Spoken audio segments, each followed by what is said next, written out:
buscador de misterios, soy Adrian Douglas. Para este nuevo video te he preparado una historia con la esencia de misterio que te encanta.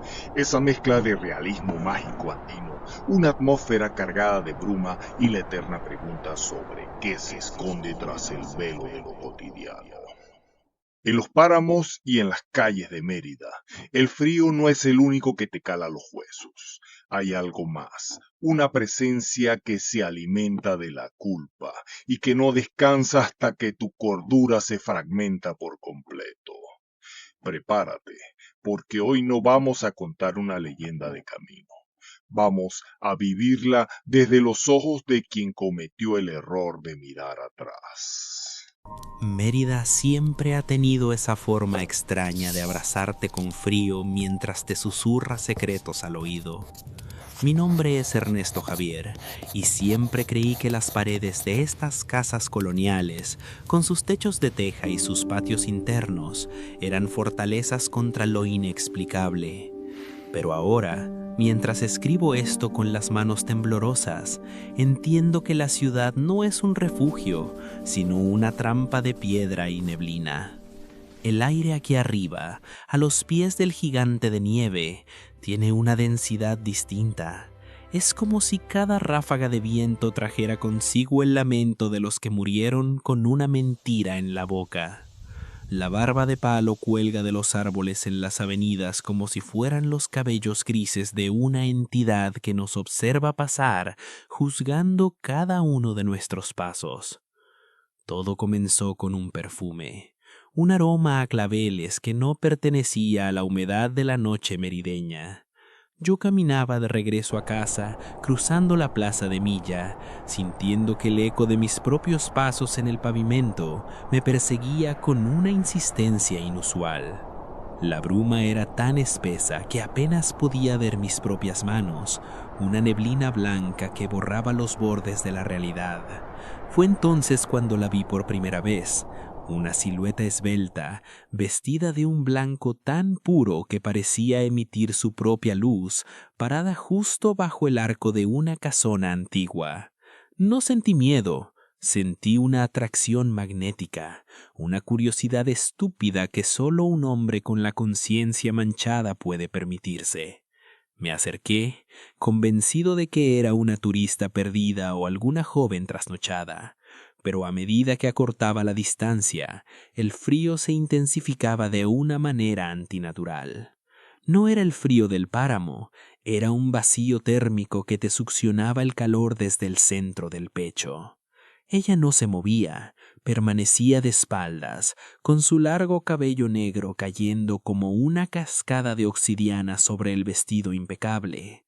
¿Necesita ayuda?, pregunté, ¿Necesita ayuda? y mi voz sonó pequeña, ahogada por la atmósfera asfixiante de la calle estrecha. Ella no respondió con palabras, sino con un leve movimiento de hombros, un suspiro que sonó como el roce de dos láminas de metal oxidado en la oscuridad. Esa noche llegué a casa con una inquietud que no me dejaba cerrar los ojos. Mi habitación en la vieja casona familiar parecía haber encogido. Las sombras proyectadas por las vigas de madera en el techo se retorcían como dedos largos intentando alcanzarme. El silencio de Mérida a las 3 de la mañana es absoluto, un silencio que te permite escuchar el latido de tu propio miedo. Fue entonces cuando escuché el primer taconeo. Tac, tac, tac. Un paso firme, elegante, que resonaba en el pasillo exterior del patio central. No había nadie más en la casa, pero el sonido era real, tan real como el crujido de las baldosas de barro bajo un peso invisible. Los días siguientes fueron un descenso lento hacia una paranoia que me devoraba por dentro. En el trabajo, en el café, caminando por el viaducto, siempre creía ver un destello blanco por el rabillo del ojo. La gente me miraba con lástima. Decían que el mal de páramo se me había metido en la sangre por no usar abrigo, pero yo sabía que era algo más. El aire a mi alrededor olía constantemente a humedad de tumba, y por más que cerrara las ventanas de mi cuarto, la neblina siempre encontraba una rendija para filtrarse y lamer mis pies durante la noche. Mi mente empezó a fragmentarse. La culpa por lo que le hice a Elena, mi esposa, comenzó a manifestarse en visiones de rostros desfigurados en los charcos de agua de lluvia. Una tarde, mientras la luz del sol se ahogaba tras las montañas, decidí que no podía seguir así. Salí a caminar buscando la claridad, pero la ciudad decidió regalarme su cara más tétrica. Las calles se sentían más estrechas de lo normal. Las paredes de adobe parecían inclinarse hacia mí, queriendo aplastarme. Llegué a la zona de la catedral, donde las sombras son largas y pesadas. Ahí, entre los pilares, la vi de nuevo. Esta vez no estaba lejos, estaba esperándome. Su presencia era una mancha de pureza en medio de la podredumbre visual que empezaba a rodearme. Me miró, o al menos eso creí, porque su rostro seguía oculto por el ángulo de la luz y su cabello. «¿Quién eres?», le grité, pero mi voz se quebró. La figura empezó a caminar hacia la calle 3, deslizándose más que caminando, con una gracia que desafiaba las leyes de la física. La seguí por instinto, o quizás porque ya no era dueño de mis propios pies. Entramos en un callejón donde la barba de palo colgaba de los cables del alumbrado tan baja que rozaba mi cabeza, como dedos húmedos y muertos dándome la bienvenida. El ambiente era eléctrico, cargado de una estática que hacía que el vello de mis arborales se erizaran. Ella se detuvo frente a un portón de madera podrida. El olor a clavel fue reemplazado súbitamente por un hedor a carne rancia que me revolvió el estómago. Se dio la vuelta lentamente. Lo que vino fue una mujer. Fue el final de toda esperanza. Su rostro era una máscara de odio tallada en hueso. No tenía ojos, solo 2 pozos de oscuridad infinita que parecían conocer cada uno de mis pensamientos impuros. Sus dientes eran largos, amarillentos, sobresaliendo de una boca que se abría más allá de lo humanamente posible. «Ernesto», susurró. Y su voz no era una, sino 1000 voces de mujeres traicionadas gritando al fondo de una cueva. No pude gritar, el aire se había congelado en mis pulmones. La desintegración mental de la que todos hablan en las leyendas no es una metáfora, es sentir cómo tus recuerdos se borran para ser reemplazados por su imagen eterna. Corrí como un animal herido, golpeándome contra las paredes coloniales, sintiendo que la cera se convirtiera en una lengua de piedra que intentaba tragarme. Podía escuchar su risa detrás de mí, una carcajada seca, como el romper de ramas viejas. Cada vez que miraba hacia atrás, ella estaba más cerca, sin correr, simplemente estando ahí, en cada esquina, en cada sombra, en cada reflejo de las ventanas empañadas. Mérida se había convertido en su dominio absoluto, un laberinto diseñado exclusivamente para mi tormento. Llegué a mi casa y cerré la puerta con 3 cerrojos, pero sabía que la madera no puede detener a quien ya vive dentro de tu miedo. Esa noche, el frío alcanzó niveles insoportables. El agua en el jarro de mi mesa de noche se congeló. Me ovillé en la cama, cubriéndome con todas las mantas, pero sentí una presión en el colchón. Alguien se había sentado a mi lado. No me atreví a mirar, pero el aroma a claveles, lirios y azufre inundó la habitación. Una mano larga, con uñas como garras de buitre, se deslizó por encima de las cobijas hasta tocar mi cuello. Su piel era como hielo seco, quemándome al contacto. «Los hombres como tú siempre creen que el silencio es olvido», susurró el espectro al oído, y sentí como mi cordura terminaba de romperse, dejando solo un espacio vacío para el horror puro. Pasé días encerrado, escuchando cómo ella rascaba las paredes exteriores, imitando las voces de mis seres queridos. Llamaba a mi puerta con la voz de mi madre, con el llanto de mi hija, intentando que abriera el último refugio de mi mente. Pero la Sayona no busca tu cuerpo, busca que tú mismo te destruyas. Cada vez que cerraba los ojos, veía la escena de mi traición, pero ahora ella estaba ahí, en el fondo de la habitación, observando con sus cuencas vacías. El remordimiento se volvió una presencia física, un peso en mis hombros que me obligaba a encorvarme, transformándome en una sombra de lo que alguna vez fui. La desintegración total llegó cuando me vi al espejo.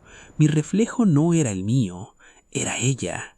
Mis ojos se veían hundidos, mi piel pálida y estirada, y mis dientes parecían estar aflojándose, pudriéndose. El espectro no solo te persigue, se te pega a la piel, se convierte en tu nueva identidad.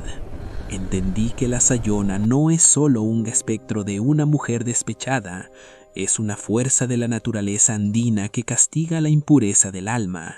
Ella es la encarnación de la justicia que la ley de los hombres no puede alcanzar. Y yo, Ernesto Javier, era su presa más reciente, un trofeo de carne y hueso que se marchitaba bajo su mirada eterna.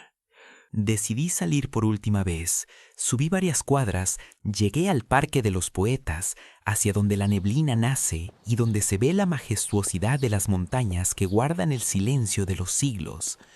Quería que el frío de verdad, el de la montaña, terminara lo que ella empezó. Pero en el camino, cada árbol parecía tomar su forma. La montaña misma parecía estar cubierta por su vestido blanco.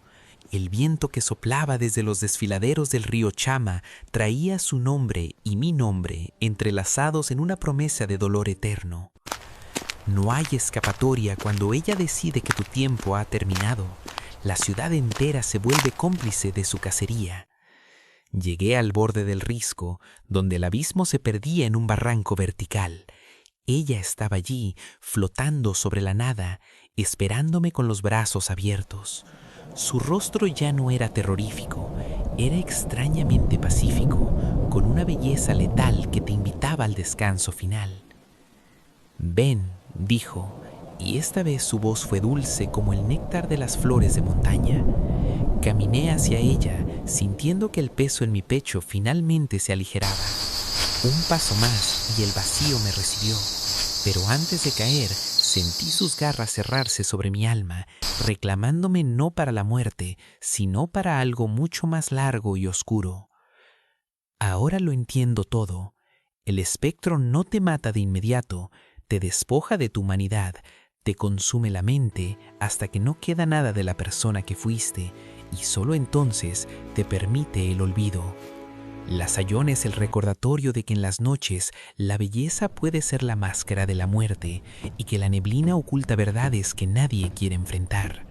Si alguna vez caminas por estas calles y sientes un perfume a claveles y lirios en medio del frío, no busques su origen, no preguntes quién es la mujer de blanco, simplemente agacha la cabeza, reza lo que sepas y sigue caminando, porque si ella decide mirarte, ya estarás muerto aunque sigas respirando. La verdad sobre la Sayona no está en los libros ni en los cuentos de los abuelos, está en el frío que nunca se va, en la sombra que te sigue aunque no haya luz, y en el grito que se queda atascado en tu garganta cuando entiendes que la justicia del más allá no conoce el perdón. Mi historia termina aquí, pero la de ella sigue, escrita en cada rincón de esta ciudad neblinosa, esperando al próximo que crea que puede burlar a su propia conciencia.